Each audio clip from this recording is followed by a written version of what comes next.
Hi friends, welcome to legal X channel. So మీరు మా ఛానల్ని సబ్స్క్రైబ్ చేసుకున్నట్లయితే సబ్స్క్రైబ్ చేసుకోండి. మేము చేసే లాకు సంబంధించిన ప్రతి వీడియో అనేది మీకు కనిపిస్తుంది అనమాట. సో ఈరోజు వచ్చేసి మాకు ఇంటర్ప్రిటేషన్ ఆఫ్ స్టాట్యూస్లో మనకు కేస్ లాస్ చూడబోతున్నాము. మనకు పార్ట్ సి సెక్షన్లో వస్తాయి కదా ఆ కేస్ లాస్ అనమాట. సో వన్ బై వన్ మనం డిస్కస్ చేద్దాము. సో ఫస్ట్ కేసులో వచ్చేసి the sales tax acts exempted green vegetable from the assessment of sales tax. Sale of sugar cane was subject to sales of tax by the authority. The question was whether the sugar corn falls with the green vegetables or not. So ఇక్కడ ఏంటంటే green వెజిటేబుల్స్కు tax అనేది తీసేసారు. కాకపోతే sugar cane అనేది ఏంటంటే అది green vegetable కింద వాళ్ళు కన్సిడర్ చేస్తారా లేదా, ట్యాక్స్ ఉంటుందా లేదా అనేది ఇది క్వశ్చన్. సో షుగర్ క్యాన్ అనేది ఏంటంటే ఇప్పుడు మామూలుగా గ్రీన్ వెజిటేబుల్ కిందికి రాదు. ఎందుకంటే ఇప్పుడు మామూలుగా వెజిటేబుల్స్ అనేది ఏంది మనము తెంపుకొని వండుకొని తింటాం అనమాట. షుగర్ క్యాన్ని మనం వండుకొని తినలేం కదా, ఇది గ్రీన్ వెజిటేబుల్ కిందికి రాదు కాబట్టి ఇది మనకు రాదనమాట. ఓకే, సో ఇక్కడ ఏంటంటే సింపుల్గా మనకి ఏంటంటే లిటరల్ రూల్ యూజ్ చేస్తారన్నమాట. లిటరల్ రూల్ ఏంటంటే ఇప్పుడు ఎవరికి అడిగినా చెప్తారనమాట ఇది. ఓకే, సింపుల్గా వస్తుంది అనమాట. సో షుగర్ క్యాన్ అనేది మనం వండుకొని తినాం కాబట్టి అది రాదు అంటే మనకు ఇదనమాట. సో ఇన్ కేస్ మీకు ఈ డాక్యుమెంట్ అయితే మీకు లింక్ ఉంటుంది, ఫస్ట్ కామెంట్ లేదా డిస్క్రిప్షన్లో లింక్ ఉంటుంది, మీకు కావాలంటే మీరు చూసుకోవచ్చు అనమాట. ఇక్కడ చూసినట్లయితే ఇదేంటి, సో సాధారణంగా ఆకుకూరలు అంటే ఏంది, పాలకూర, క్యాబేజ్, కాలీఫ్లవర్ ఇవన్నీ వస్తాయి అన్నమాట. అంతేగాని ఇది చెరుకు అనేది ఏంటంటే చెరుకు ప్రధానంగా చక్కెర, బెల్లం, చెరుకు రసం, మొనాలిసిస్ ఇవన్నీ తయారు చేయండి. చెరుకుని మామూలుగా కూరగాయల కింద మనం ఎప్పుడు గుణంగా చూడలేము, అమ్మినంగా చూడలేము. అందుకోసం ఏంటంటే ఇది వెజిటేబుల్ కిందకి రాదనమాట ఇది. ఓకే, సో సెకండ్ వచ్చేసి అండర్ ఏ లా prohibits public smoking. So public smoking అనేది తప్పు అంటని మనకు ఏంటంటే ఇది ఎప్పటి నుంచి ఎఫెక్ట్ అవుతుంది అంటే 1/4/2020 నుంచి ఎఫెక్ట్ అవుతుంది అంటని ఇచ్చారనమాట ఇది. ఓకే, సో ఇది X was prosecuted for public smoking on 31st, అంటే ఒక గంట ముందు ఇది ప్రాసిక్యూట్ చేసిందనమాట. The validity of the prosecution was challenged. So నేను ఆ చట్టం గురించి అనేది లేదు, ఇది ఫస్ట్ నుంచి ఉంది కాబట్టి 4th April నుంచి ఉంది. నేను ఈరోజు అరెస్ట్ చేసుకునేది ఒక గంట ముందు అరెస్ట్ చేసారనమాట. అరెస్ట్ చేసి ఇది కరెక్టా కాదంటే ఇది కరెక్ట్ కాదు. ఎందుకంటే ఎప్పుడైతే అరెస్ట్ చేసిన టైంకి ఏంటంటే చట్టం అనేది లేదనమాట, ఇంకా ఇంప్లిమెంట్ అనేది కాలేదు. ఓకే, అందుకోసం ఏంటంటే అది మనకు ఇది అరెస్ట్ చేయడం కరెక్ట్ కాదనమాట. ఇక్కడ వచ్చినప్పుడు ఏంటంటే ఇలా పెనల్ స్టేట్ అనేది మనము పెనల్ స్టాటస్ అనేది మనం ఇస్తున్నాం. అంటే ఏ శిక్షకు ఏది అనేది దాంట్లో క్లియర్గా మనము మొత్తం ఫాలో కావాలన్నమాట. ప్రతి ఒక్క సెంటెన్స్ కానీ ప్రతిది కానీ ఫాలో కావాలి. దీంట్లో పెనల్ స్టేట్లో ఏముంటుందంటే, పెనల్ స్టాటస్లో ఏముంటుందంటే పలానా డేట్ నుంచి ఈ డేట్ నుంచి ఇది అమలు అవుతుంది అంటూ ఉంది. సో మనకు అంతకుముందు జరిగింది ఏంటంటే అది కాదు అనమాట, చట్ట ప్రకారం ఇది కాదు అనమాట. ఓకే, సో పెనల్ స్టాటు అనేది ఇది. Okay, a person cannot be punished for the act which was not done offense at the time it was committed. Okay, so ఆ టైంలో అది అఫెన్స్ కాదు కాబట్టి దానికి రెస్పాన్సిబుల్ కాదు అనేది ఇస్తారనమాట. ఓకే, సో ఇది మనకు సింపుల్ది. సో దీనిలో వచ్చేసి ఏంటంటే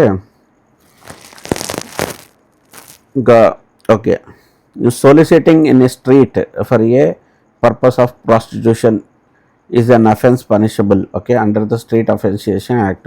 A woman is making signs to the men as they passed on the street. Okay, it is offence. So ఇక్కడ ఏంటంటే ఇది ఫేమస్ కేస్ అనమాట. ఇది యాక్చువల్గా ఏంటంటే యూకే కేసు అనమాట. యూకే కేసులో ఏంటంటే అప్పుడు పబ్లిక్ ప్రాస్టిట్యూషన్ అనేది ఎక్కువ ఉండే అనమాట. రోడ్డు పైన అందరిని ఆపేసి ఇట్లా చేస్తుండే. దానివల్ల ఏంటంటే చాలా న్యూసెన్స్ క్రియేట్ అవుతుండే. సో యూకే ఏం చేసిందంటే అట్లా రోడ్డు మీద ప్రాస్టిట్యూషన్ చేసుకోమనేది కరెక్ట్ కాదు ఇది అంటేనే ఒక యాక్ట్ తీసుకొచ్చింది. సో అప్పుడు ఏం చేశారంటే వాళ్ళు రోడ్డు పైన నిల్చోకుండా రోడ్డు పైన ఉండే పక్కకు ఉండే ఇంట్లో నుంచి కిటికీల నుంచి సైగ చేసేవాళ్ళు అనమాట.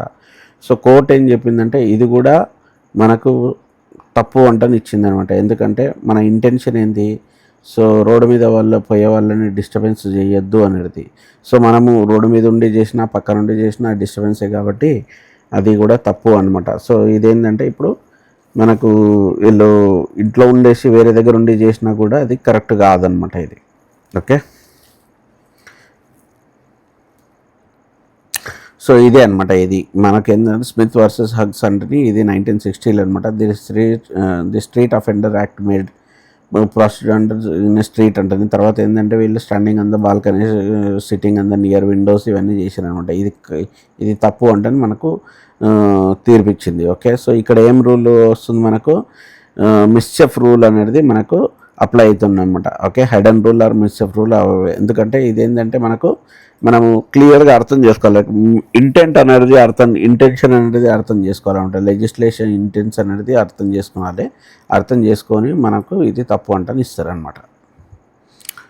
సో ఇదేంటి, a penal provision is capable for being given two interpretations. Okay, so penal provisions ఉంటుంది కదా, అంటే ఇప్పుడు చట్టాలు, శిక్ష పడే చట్టాలు ఉంటాయి కదా, దాని ప్రకారం ఏంటంటే రెండు ఇంటర్ప్రిటేషన్లు వస్తాయన్నమాట. ఒకటి ఏంటంటే one interpretation leads to conviction of A accused. ఎవరైతే అక్యూజ్డ్ ఉంటే వానికి కన్విక్షన్ అంటే జైలు శిక్ష పడేది ఉంటుంది. Whereas other interpretation leads to acquittal అంటే నిర్దోషి కింద వస్తుంది.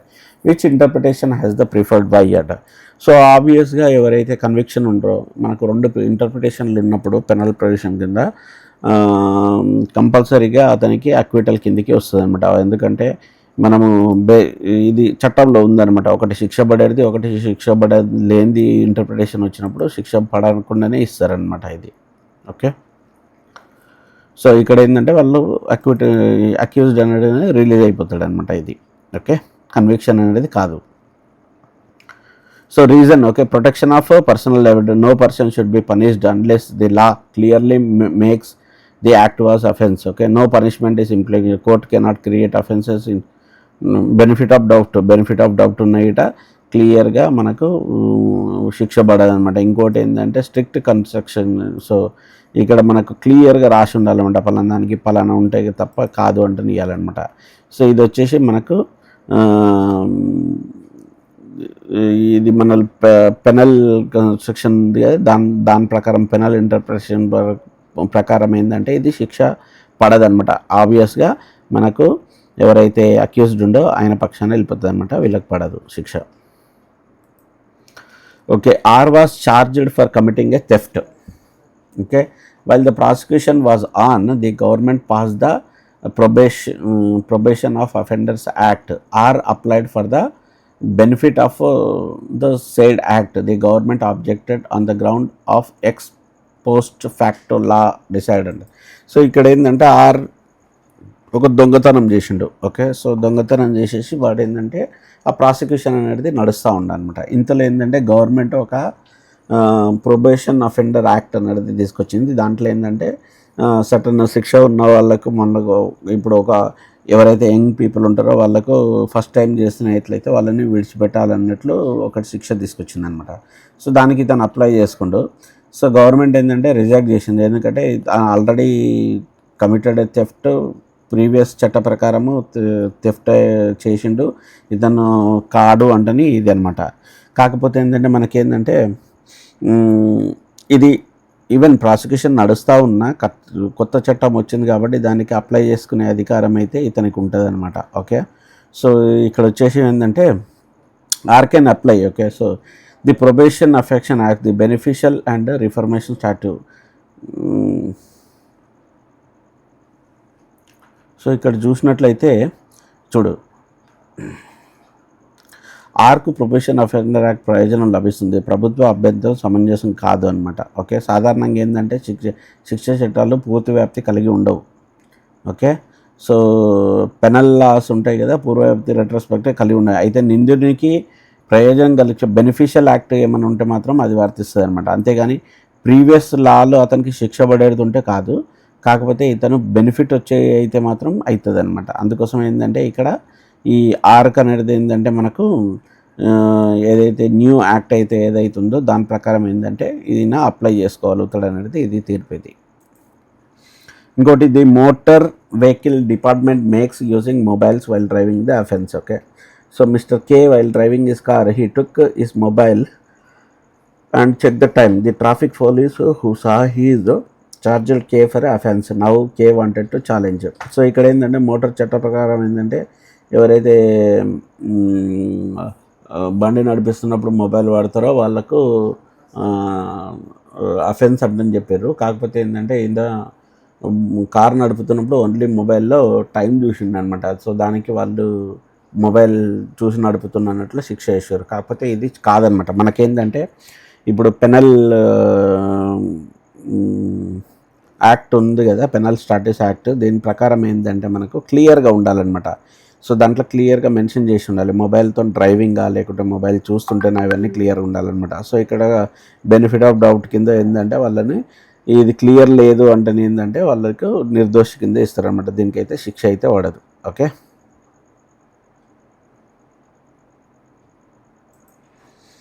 So a displayed flick knife with the price tag on his shop. Okay, a statute made it a criminal offense to offer for sale flipped knives. The conviction was quashed as goods on display in shops are not offers in the technical sense, but in invitation to treat discuss the whether the rule court based is ruling. అంటే ఇక్కడ ఏమి ఇచ్చారంటే ఏ అనేటోడు ఏంటంటే వాళ్ళ షాప్లో price tag offer for sale అంటేనే ఆఫర్లో పెట్టిండు అనమాట ఇది నైఫ్. ఓకే, సో ఏంటంటే వీళ్ళు పోలీసు వాళ్ళు ఏంటంటే అరెస్ట్ చేస్తారు. ఎందుకంటే ఈ చాకు ఆఫర్లో పెట్టిండు, ఇది ఇది ఇది క్రిమినల్ అఫెన్స్ అంటేనే అతన్ని అరెస్ట్ చేస్తారనమాట. సో ఇక్కడ వచ్చేసి ఏంటంటే మనకు షాప్లో పెట్టినప్పుడు ఏంటంటే అది ఇన్వైట్ చేసినట్లు కాదు, అదేంటంటే మనకు ఇన్విటేషన్ టు ట్రీట్ కిందికి వస్తుంది అనమాట. ఓకే, అంటే అది షాప్లో దాన్ని కొన్నికే అన్నట్లు వస్తుంది, కానీ ఇది కొని చంపాలి అన్నట్లు రాదు అన్నట్లు ఇదనమాట. ఓకే, సో అందువల్ల ఏంటంటే ఇతనికి శిక్ష అయితే ఉండదు అనమాట ఇది. ఓకే, సో ఇక్కడ చూసినట్లయితే ఇక్కడ ఇచ్చిన ఏపై కేసు నమోదు, శిక్ష విధించారు. అయితే అప్పీల్ కోర్టులో శిక్ష రద్దు చేసింది. ఎందుకంటే దుకాణంలోని వస్తువులు ధరతో ప్రదర్శించడం అనేది చట్టపరంగా ఆఫర్ ఫర్ సేల్ కాదు. ఓకే, అది ఇన్విటేషన్ టు ట్రీట్ మాత్రమే. కోర్టు ఏ వ్యాఖ్యాన నియమం, ఓకే, రూల్ ఆఫ్ ఇంటర్ప్రిటేషన్ ఆధారంగా ఇది తీర్పు ఇచ్చింది అనమాట. సో ఇది ఆఫర్ ఫర్ సేల్ కాదు, ఇది ఓన్లీ ఇన్విటేషన్ టు ట్రీట్ అనేది వస్తుంది. ఇది చాలాసార్లు వచ్చింది మనకు, సో ఇది మనం చూసుకోవాలి ఇది. ఓకే, సో ఇక్కడ ఏమొచ్చింది, court literal rule of interpretation పదాల యథార్థ అర్థ నియమం ఆధారంగా తీర్పిచ్చిందంట. చట్టంలోని ఆఫర్ ఫర్ సేల్ అనే పదాన్ని ఉపయోగించారు. ఒప్పంద చట్టం ప్రకారం దుకాణంలో వస్తువుల ధరతో ప్రదర్శించడం ఆఫర్ కాదు, అది కేవలం ఇన్విటేషన్ టు ట్రీట్ మాత్రమే. Okay, so invitation to treat అనేది మనం గుర్తుంచుకోవాలి. ఇది కంపల్సరీగా వచ్చేది అనమాట. నాకు తెలిసి ఇది కంపల్సరీగా వస్తుంది. ఓకే, సో ఇంకొకటి వచ్చేసి the expression, okay, factory is defined under the provisions of factories act. The question arise whether the salt manufacturing unit located in the open land comes with the definition of factory, okay, for the purpose of extending their benefits of the factories workmen. So ఇక్కడ ఏంటంటే factory అనేది ఏంది, మనకు factories యాక్ట్లో factory గురించి చెప్తారనమాట. కాకపోతే ఇక్కడ ఏంటంటే ఓ సాల్ట్ మ్యానుఫ్యాక్చరింగ్ అవుట్ సైడ్ ఉంటారు కదా, వాళ్ళు ఇట ఫ్యాక్టరీ కిందకి వస్తారా లేదా, ఎందుకంటే వాళ్ళకి బెనిఫిట్స్ వస్తాయా రావా అనేది ఇది క్వశ్చన్ అనమాట. సో ఇక్కడ మనకు చూసినట్లయితే ఏంటంటే ఫ్యాక్టరీస్ అనేది ఏంటంటే ఈవెన్ దో ఫ్యాక్టరీ ఇప్పుడు సాల్ట్ మ్యానుఫ్యాక్చరింగ్ ఫ్యాక్టరీ కాకపోయినా మనకు బెనిఫిషియల్ ఆఫ్ ఇంటర్ప్రిటేషన్ ఉంటుంది కదా, దాని ప్రకారం ఏంటంటే ఇప్పుడు బెనిఫిషియల్ ఆఫ్ ఇంటర్ప్రిటేషన్ ప్రకారం ఏంటంటే ఇది లేబర్కు కానీ కన్జ్యూమర్కి కానీ వాళ్ళ తరఫున వెళ్తుంది అనమాట. ఓకే, సో వాళ్ళకు ఫేవర్గా వెళ్తుంది అనమాట. సో ఇక్కడ మనకు social welfare, labour social welfare అనేది చాలా ఇంపార్టెంట్ కాబట్టి వాళ్ళని ఫ్యాక్టరీ కింద తీసుకుంటారు అనేది ఇదనమాట. Okay, so the reason, the object for this factory act is to protect the వర్కర్స్ని ప్రొటెక్ట్ చేయాలి. అక్కడ వర్కర్స్ ఉంటారు, to regulate the worker conditions, to promote, to provide health and safety measures, to ensure welfare benefits, ఇవన్నీ కావాలి కాబట్టి వాళ్ళని worker కింద consider చేస్తారనమాట. Okay, so in a case before the court, a was accused in biting B's nose. Okay, so ఇక్కడ ఏంటంటే ఇక్కడ మామూలుగా ఒక చట్టంలో ఏముంటుందంటే ఎవరైతే కత్తితోని పొడవడము లేకుంటే గాయపరచడము లేకుంటే ఇవన్నీ చేస్తే తప్పంటని ఉంటుంది. సో ఇక్కడ ఏం చేస్తాడంటే మనకు ఏ అనేటోడు ఏం చేస్తుందంటే బి ముక్కుని కోరుకుతాడు అనమాట. సో అది కేసు, అది చట్ట ప్రకారం శిక్షణ కాదా అంటుంది. సో ఇక్కడ ఏంటంటే మనకు లిటరల్ రూల్ అనేది యూజ్ చేస్తారనమాట. చట్టంలో ఉన్నట్లు ఉంటేనే మనకు శిక్ష అనేది పడుతుంది. సో చట్టంలో ఏంటంటే ఈ కొరకడము అనేది చట్టంలో లేదనమాట. ఓకే, సో కొరకడము శిక్ష ఈ అఫెన్స్ అంటం లేదు. సో అందువల్ల ఏంటంటే ఏకు శిక్ష పడదనమాట. ఎందుకంటే ఆ చట్టంలో లేనప్పుడు వాళ్ళు ఇది తప్పు అంటని అనలేరు అనమాట. ఓకే, సో దాని గురించి మేబీ దానికి అనుగుణంగా ఏమన్నా గాయపరిచినట్లుంటే అన్నట్లు ఇంకో చట్టం తీసుకొస్తే తప్ప అతనికి శిక్ష అయితే పడదనమాట. సో ఇంకోటి వచ్చేసి the question before the court whether the sales of betel leaves was subject to sales tax. అంటే ఇలా తమలపాకులు ఉన్నాయి కదా, తమలపాకులు సేల్స్ ట్యాక్స్ కిందికి వస్తాయా అనేది ఒకటి అనమాట. ఓకే, వెజిటేబుల్స్ అనేది ఏంటంటే ఇది తమలపాకు వెజిటేబుల్స్ ట్యాక్స్ కిందికి రావు, ఈ తమలపాకులు వెజిటేబుల్స్ కిందికి వస్తాయి అనేది ఏదనమాట. సో మామూలుగా ఏంటంటే తమలపాకులు అనేది ఏంటంటే మనము వెజిటేబుల్ లాగా వండుకొని తినమనమాట. ఓకే, సో ఇది తమలపాకులు అనేది సపరేట్గా చూస్తారు, ఎందుకంటే అది దాన్ని వండుకొని వెజిటేబుల్ లాగా ఎప్పుడు ట్రీట్ చేయరనమాట. సో ఇక్కడ ఏంది మనకు పాపులర్ మీనింగ్ రూల్ అన్నది ఉంటుంది కదా, లిటరల్ మీనింగ్ రూల్. దాని ప్రకారం ఏంటంటే మనకు ఎవరికి అడిగినా చెప్తారు ఈ తమలపాకు మామూలుగా వెజిటేబులా కాదా అంటే ఎవరైనా చెప్తారు అనమాట. దాని ప్రకారం ఏంటంటే ఇది వెజిటేబుల్ కిందికి రాదు, ఇది ట్యాక్స్ కిందికి వస్తుంది అనేది తీర్పు అనమాట ఇది. సో ఇంకోటి ఏంటంటే if an expression in a penal statue can be interpreted in 2 different ways. Okay, ఒకటి ఏంటంటే one narrow which leads to acquittal and the other wider. So ఒకటి ఏంటంటే నేరాగా చూసినట్లయితే ఇది ఎవరైతే అఫెన్స్ చేసిండో అతను అక్విటల్ అంటని వస్తుంది, అంటే నిర్దోషి కింద వస్తుందో. ఇంకోటి ఏంటంటే ఫుల్ డీప్గా పోయినట్లయితే అతను వచ్చేసి కన్విక్షన్ కింద వస్తుంది అనమాట. సో దేంట్లో తీసుకుంటారు అనేది ఉంటుంది. సో మనకేంటంటే ఇంతకుముందు చట్ట ప్రకారం ఏంటంటే ఇంతకుముందు డిస్కస్ చేసిన చట్ట ప్రకారం ఏదైనా తీర్పు ఓకే, సో టూ మీనింగ్స్ వచ్చినాయి అనుకో, ఒకటి అక్విటల్ వచ్చింది, ఒకటి కన్వెన్షన్ వచ్చినప్పుడు మనకు బెనిఫిట్ ఆఫ్ డౌట్ కింద అక్విటల్ కిందనే తీసుకుంటారు అనమాట. అది వచ్చి నేరస్తునికి నిర్దోషి కిందనే ఇస్తారు. ఇది మనకు తీర్పు ఇది. ఓకే, పెనల్ స్టార్ట్ ప్రకారం. ఓకే, పెనల్ స్టార్ట్ మీద నేను ఆల్రెడీ వీడియో క్రియేట్ చేసిన, అది చాలా ఇంపార్టెంట్, అది ఇటే చూసుకోండి. ఓకే, ఇంకోటి the expression of consumer is defined under the consumer protection act. A question arise before the court whether the student is a consumer or not. If strict interpretation is allowed, a student cannot be remedy under the Consumer Protection Act. If the beneficial construction is followed, the student can be claimed remedy under the Consumer Protection Act. What type of construction is preferred? ఇప్పుడు మామూలుగా ఏంటంటే strict construction తీసుకున్నాం అనుకో, strict construction అంటే మనకి ఏంటంటే దాంట్లో ఉన్నట్లు పాటించాలన్నమాట.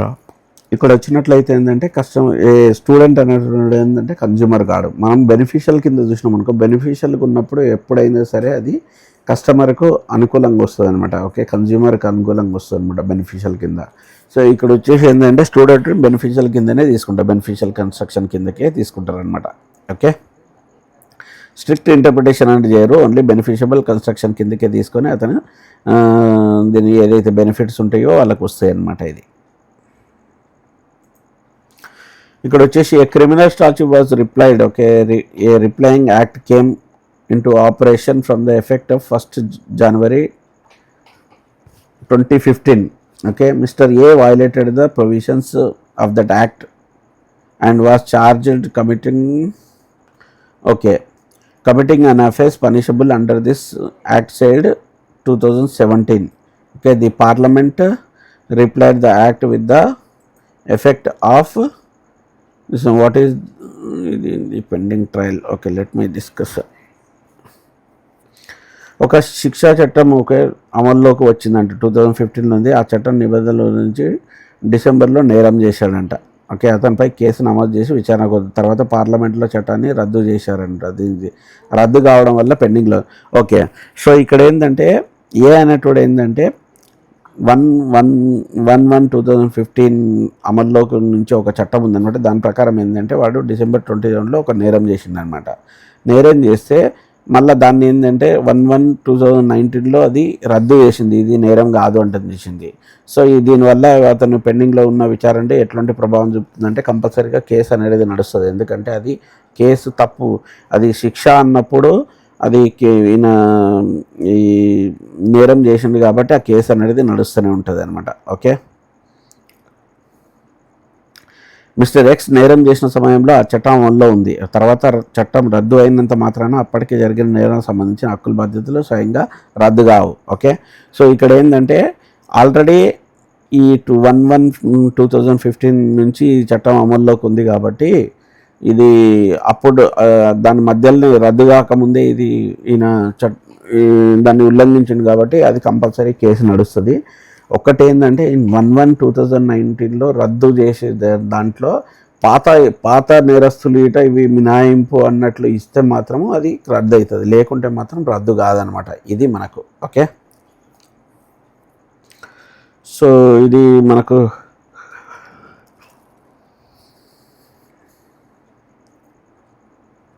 సో ఇక్కడ ఏమేమి రూల్ అప్లికబుల్ అయితే section 6 of general class of act కింద మనకు రూల్ అప్లై అవుతుంది అనమాట. ఓకే,